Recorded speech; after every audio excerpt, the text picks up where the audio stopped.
In the heart of the 15th century, a young sultan rose from the ashes of an empire destined to reshape history.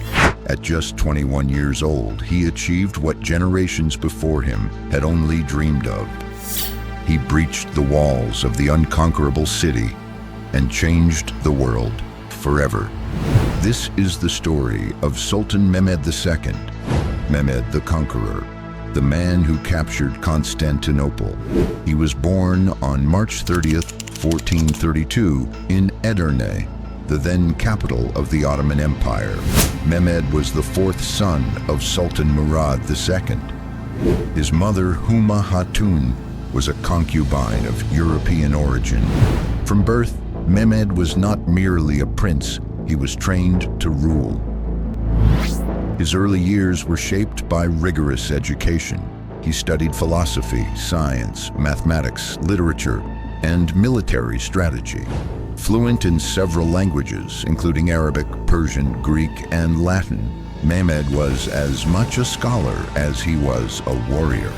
When he was just 12 years old, his father Murad abdicated the throne, briefly placing the burden of empire on Mehmed's young shoulders.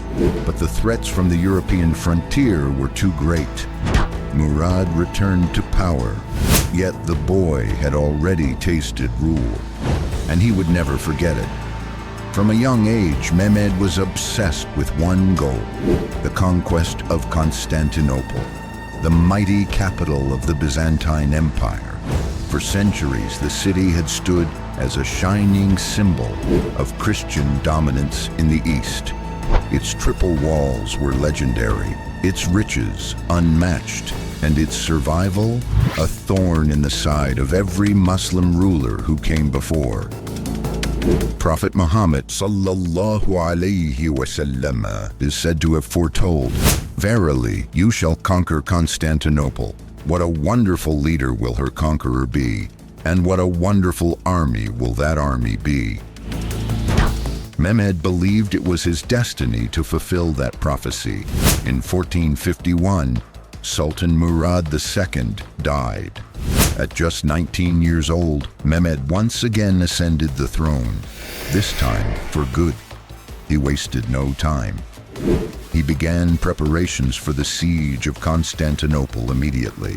First, he secured peace treaties with Hungary and Venice to avoid a war on multiple fronts.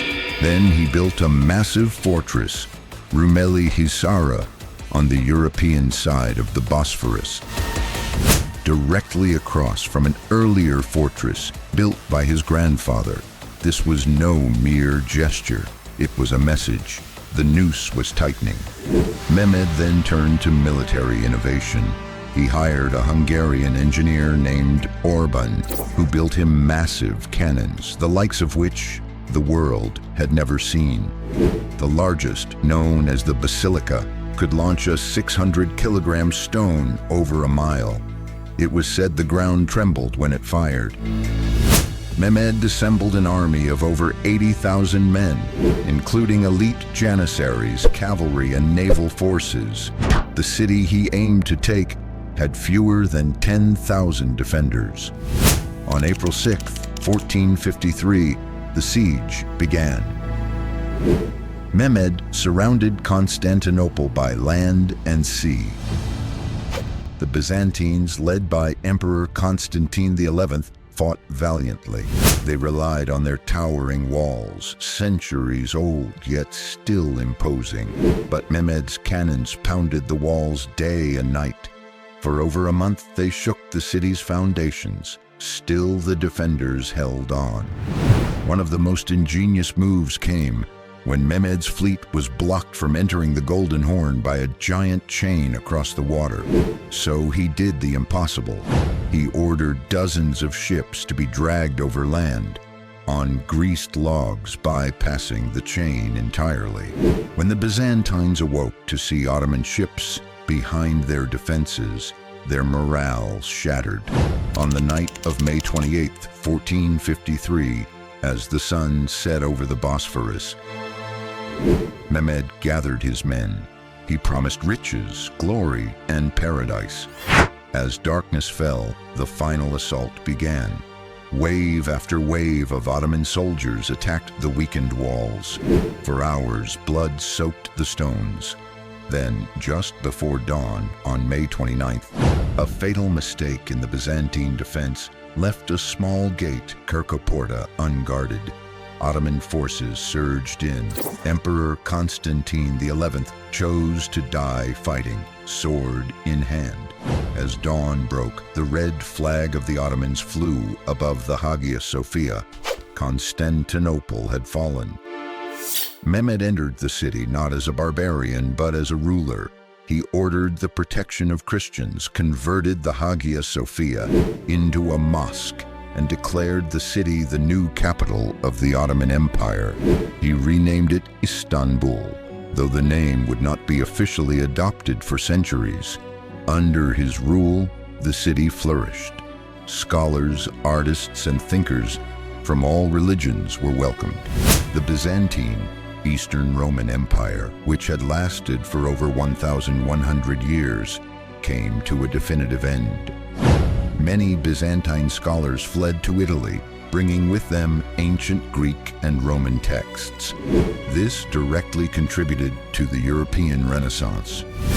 The Ottomans now controlled the Bosphorus Strait, an essential link between the Black Sea and the Mediterranean. This gave them immense power over trade between Europe and Asia. The Hagia Sophia, once the largest cathedral in the world, was converted into a mosque, symbolizing Islamic dominance. Mehmed would go on to conquer the Balkans, parts of Italy, and much of the Black Sea. He earned the title Kaiser-i-Rum, Caesar of Rome, asserting his claim as the heir to the Roman Empire.